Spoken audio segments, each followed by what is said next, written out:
Hello students, welcome to my YouTube channel. দেখো, আমরা আজকে করব ভারত তীর্থ কবিতার হাতে কলমে। তাহলে প্রশ্ন উত্তর শুরু করি। এখানে আছে প্রশ্ন, নির্দেশ অনুসারে নিচের প্রশ্নগুলির উত্তর দাও।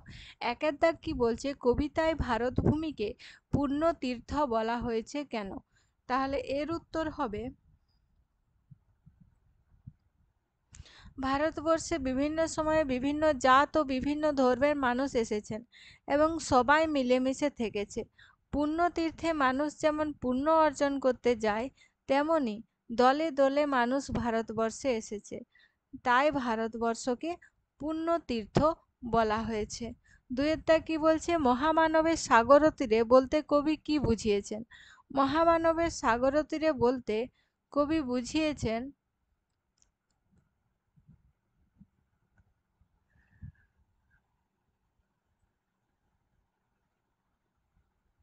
এক মিনিট,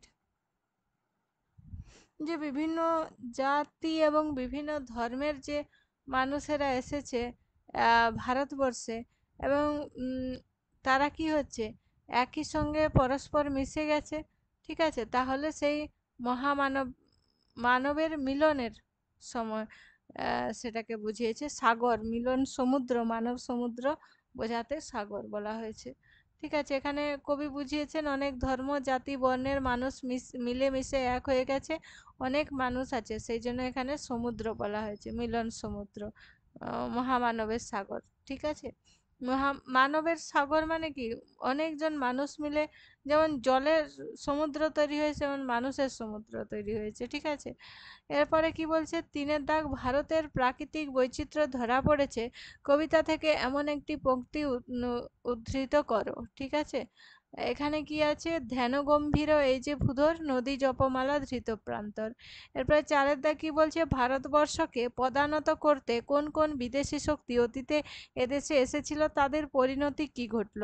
ভারতবর্ষকে পদানত করতে আর্য অনার্য দ্রাবিড় চীন শক হুন পাঠান মোগল ইত্যাদি বিদেশি শক্তি অতীতে ভারতবর্ষে এসেছিল। এরপরে পাঁচের দাগ,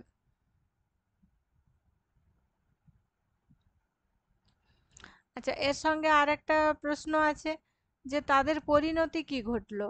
তারা এদেশে এসে এই দেশের মানুষদের সঙ্গে মিশে গেছে। তারপরে পাঁচের দা কি বলছে, পশ্চিমে আজ খুলিয়াছে দ্বার, উদ্ধৃতাংশে কোন পরিস্থিতির কথা বলা হয়েছে, এমন পরিস্থিতিতে কবির অন্বিষ্ট কি? ঠিক আছে, এখানে পশ্চিমে আজই খুলিয়াছে দ্বার উদ্ধৃতাংশে বলা হয়েছে পশ্চিমের দেশগুলির থেকে বাণিজ্য করতে মানুষেরা ভারতবর্ষে এসেছে দলে দলে। এমন পরিস্থিতিতে কবির অন্বিষ্ট হলো তারা কিছু দেবে বা কিছু নেবে, এখানে মানুষদের সঙ্গে মিলে মিশে যাবে। ঠিক আছে, এবং এই দেশে মানুষদের সঙ্গে মিলেমিশে থেকে যাবে। এরপরে ছয়ের দা কি বলছে, আমার শনিতে রয়েছে ধ্বনিতে তার বিচিত্র সুর। কোন সুরের কথা বলা হয়েছে, তাকে বিচিত্র বলার কারণ কি, কেনই বা সে সুর কবির রক্তে ধ্বনিত হয়? তাহলে আমার শনিতে রয়েছে ধ্বনিতে তার বিচিত্র সুর, রণধারা বেয়ে জয়গান গেয়ে মরু পর্বত ভেদ করে এসেছেন, তাদের সুর কবির রক্তে ধ্বনিত হচ্ছে। এই জয়গানের মধ্যে অনেক মানুষের অনেক সুর মিশে আছে, তাই তাকে এখানে কি হচ্ছে, বিচিত্র সুর বলা হয়েছে। সেই সুর কবির রক্তে ধ্বনিত হয় কারণ সেই মানুষেরা এখানকার মানুষের সঙ্গে মিশে গেছেন, সেই তাই কবির রক্তে সেই সুর ধ্বনিত হয়। এরপরে সাতের দা কি বলছে, হে রুদ্রবীণা বাজো বাজো বাজো। রুদ্রবীণা কি, কবি তার বেজে ওঠার প্রত্যাশী কেন? হে রুদ্রবীণা বাজো বাজো বাজো। রুদ্রবীণা হলো একটি বাদ্যযন্ত্র, যা ভগবান শিবের বীণা। রুদ্র মানে শিব, আর বীণা হচ্ছে বীণা বাদ্যযন্ত্র, তো শিবের বীণা। কবি চাইছেন রুদ্রবীণা বাজলে যারা এই মহামিলন থেকে দূরে আছে তারা সবাই এসে মিলবে এবং ফিরে যাবে না। এটা সেকেন্ডের উত্তর। ঠিক আছে, কবিতার বেজে ওঠার প্রত্যাশী কেন। আটের দা কি বলছে, আছে সে ভাগ্যে লিখা। ভাগ্যে কি লিখা আছে? ঠিক আছে, আছে সে ভাগ্যে লিখা, ভারতবর্ষে যে মহামিলনের যজ্ঞশালাতে আগুন জ্বালানো হয়েছিল, তাতে আজ ভেদাভেদ দুঃখের রক্তশিখা জ্বলে, সেই দহন হৃদয়ে যত কষ্ট দিল তা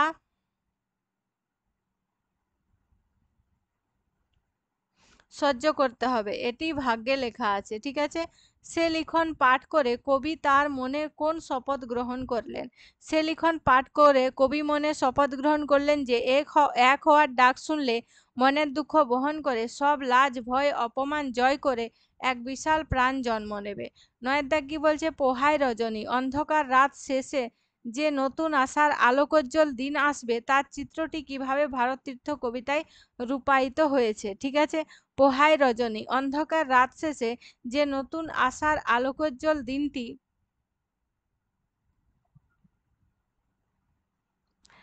সামনে আসবে তা হলো, বলছি, দিন আসবে তার চিত্রটি হলো আর্য অনার্য হিন্দু মুসলমান ইংরেজ খ্রিস্টান ব্রাহ্মণ পতিত সবাই একসঙ্গে ভারত মাতার অভিষেক করবে, সবার পরশে পবিত্র হবে এই তীর্থস্থান। দশের দাগ কি বলছে? মার অভিষেকে এসো এসো তরা, কবি কাদের ব্যাকুল আহ্বান জানিয়েছেন? কবি আর্য অনার্য হিন্দু মুসলমান ইংরেজ খ্রিস্টান ব্রাহ্মণ পতিত সবাইকে ব্যাকুলভাবে আহ্বান জানিয়েছেন। ঠিক আছে। এর পরের প্রশ্ন, এখানে কি বলছে? কোন মায়ের কথা এখানে বলা হয়েছে? ভারত মাতার কথা এখানে বলা হয়েছে। এ কোন অভিষেক? এ অভিষেক হলো দ্বন্দ্ব ভুলে একটি নতুন দেশ গঠন করার অভিষেক। সে অভিষেকে কিভাবে সম্পন্ন ও সার্থক হবে? সমস্ত জাতি ধর্মের মানুষ এক হয়ে মায়ের অভিষেক করতে হবে, সবার পরশে পবিত্র হবে এই ভারতভূমি। ঠিক আছে। এরপরে টিকা লেখো। ওঙ্কার ধ্বনি শক হুন মোগল দ্রাবিড় ইংরাজ। দেখো প্রথমে আছে ওঙ্কার ধ্বনি। ওঙ্কার ধ্বনি হলো সমস্ত মন্ত্রের সূচনা মন্ত্র। ওং, হিন্দু শাস্ত্র মতে ওং ধ্বনি হলো বিশ্ব ব্রহ্মাণ্ডের মৌলিক ধ্বনি। পৃথিবী সৃষ্টির সময় থেকে এই ধ্বনি বর্তমান। শক, শকরা ছিল দুর্ধর্ষ জাতি যারা সাম্রাজ্য বিস্তার নীতিতে বিশ্বাস করত। এরা ইরানি জনগোষ্ঠী। তারা ভারতবর্ষ আক্রমণ করে এবং রাজত্ব করেন। সম্রাট কনিষ্ক ছিলেন এদের মধ্যে অন্যতম। শকদের দমন করেছিলেন দ্বিতীয় চন্দ্রগুপ্ত। হুন, হুন জাতি ছিলেন মধ্য এশিয়ার কাজাকিস্তানের এক যাযাবর জাতি। তারা রোম পর্যন্ত তাদের সাম্রাজ্য বিস্তার করেছিলেন। তারা ভারতবর্ষের সাম্রাজ্য স্থাপন করেছিলেন। কুমারগুপ্ত হুনদের দমন করেন। মোগল, মোগল হলো মূলত মধ্য এশিয়ার তুর্কমঙ্গল বংশোদ্ভূত এক ইন্দো তুর্কি জনগোষ্ঠী। তারা ভারতবর্ষে এসে মুঘল সাম্রাজ্য স্থাপন করেছিলেন। দ্রাবিড়, দ্রাবিড় জাতি ভারতীয় উপমহাদেশের একটি জনগোষ্ঠী যারা প্রাচীন দ্রাবিড় ভাষায় কথা বলেন। দ্রাবিড় ভারতের দক্ষিণ অঞ্চলে বসবাসকারী জাতি। ইংরাজ, ইংরাজ হলো ইংল্যান্ডের অধিবাসী একটি জাতিগোষ্ঠী যারা ইংরেজি ভাষায় কথা বলে।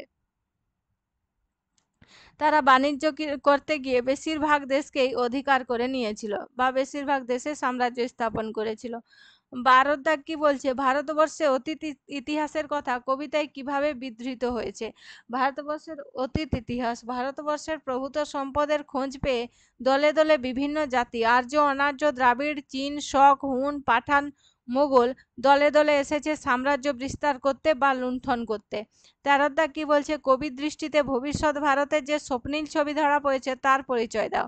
কবির দৃষ্টিতে ভবিষ্যৎ ভারতের যে স্বপ্নীল ছবি ধরা পড়েছে তা হলো এই দেশে যত জাতি মরুপথ গিরিপর্বত ভেদ করে এসেছে তারা সবাই এদেশে থেকে গেছে, কিন্তু তারা সবাই নিজেদের মধ্যে জাতির নামে ভেদাভেদ করে তার জাতির নামে ভেদাভেদ করে। ঠিক আছে। কবির স্বপ্ন হলো এই সমস্ত জাতি মিলেমিশে ভারতবর্ষ থেকে এই দেশটিকে এগিয়ে নিয়ে যাক। এরপরে আছে 14 দাগ, বাক্যে প্রয়োগ করো। উদার ধৃত পবিত্র লীন মন্ত্র অনল বিপুল বিচিত্র সাধন জয়গান। উদার, মানুষটি উদার প্রকৃতির। ধৃত, পুলিশ দ্বারা ধৃত লোকটি পালিয়েছে। পবিত্র, ঈশ্বরের আরাধনা পবিত্র কাজ। লীন, শক হুন পাঠান মোগল এক দেহে লীন হয়েছে। মন্ত্র, পুজোর সময় মন্ত্র পাঠ করা হয়। অনল, অনলে ঘৃতাহুতি দেওয়া হলো। বিপুল, ভারতবর্ষের বিপুল নীড়ে সমস্ত জাতি নিজেদের জায়গা করে নিয়েছে। বিচিত্র, ভারতবর্ষ দেশটি বিচিত্রের মাঝে ঐক্যতা দেখা যায়। দেশটিতে সাধনা, আমরা ঈশ্বরের সাধনা করি। জয়গান, আমরা ভারতের জয়গান গাই। 15 প্রতিশব্দ লেখো। সাগর, ধরিত্রী, ভূধর, হিয়া, রজনী, নীর। আচ্ছা শেষে এখানে কি হবে? পূর্ণচ্ছেদ। সাগর, সমুদ্র, ধরিত্রী, পৃথিবী, ভূধর, পৃথিবী, হিয়া, হৃদয়, রজনী, রাত্রি। নীর মানে হচ্ছে এখানে জল, বাড়ি বা জল। এরপরে দেখো শব্দার্থ। ভূধর মানে হচ্ছে পৃথিবী, ভেদি মানে হচ্ছে ভেদ করে, শোণিত মানে রক্ত, হেরো মানে দেখো, বিরাজ মানে থাকা, ওঙ্কার ধ্বনি মানে সকল মন্ত্রের আদি ধ্বনি, অভিষেক সিংহাসনে বসবার প্রথম দিনে যে অনুষ্ঠান, কলরব চিৎকার, আনত শিরে মাথা নিচু করে। ১৬ দাগ কি বলছে, শালা শব্দের একটি অর্থ গৃহ বা আগার, যজ্ঞশালার অনুরূপ শালা পদযুক্ত আরো অনেক পাঁচটি, আরো মানে 5টি শব্দ লেখো। অস্ত্রশালা, অশ্বশালা, পাঠশালা, গোশালা, রন্ধনশালা। ঠিক আছে, 5টি হলো।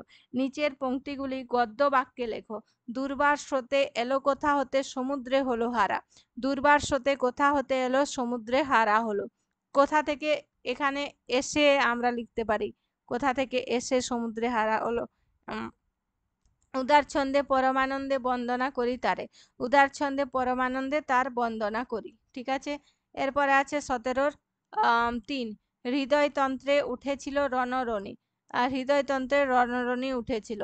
হেথায় নিত্য হেরো পবিত্র ধরিত্রীরে, হেথায় পবিত্র ধরিত্রীরে নিত্য হেরো।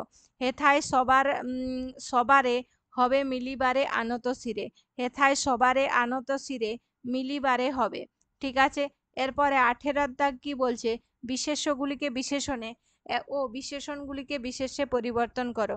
চিত্ত, পুণ্য, পবিত্র, এক, দ্বার, বিচিত্র, তপস্যা, দুঃখ, জয়, জন্ম, সূচি, লাজ। ঠিক আছে, চিত্ত চিত্তাকর্ষক, পুণ্য হচ্ছে পূর্ণতা, পবিত্র পবিত্রতা, এক ঐক্য, দ্বার দ্বারস্থ, বিচিত্র বিচিত্রতা, তপস্যা তপস্বী, দুঃখ দুঃখিত, জয় জয়ী, জন্ম জাত, সূচি সুচিতা, লাজ লাজুক। ঠিক আছে, এরপরে 19 কি বলছে, সন্ধি বিচ্ছেদ করো। পরমানন্দ দুর্বার, ওঙ্কার, হোমানল, দুঃসহ। পরমানন্দ পরম যুক্ত আনন্দ, দুর্বার দুঃ যুক্ত বার, ওঙ্কার ওহম যুক্ত কার, হোমানল হোম যুক্ত অনল, দুঃসহ দুঃ যুক্ত সহ।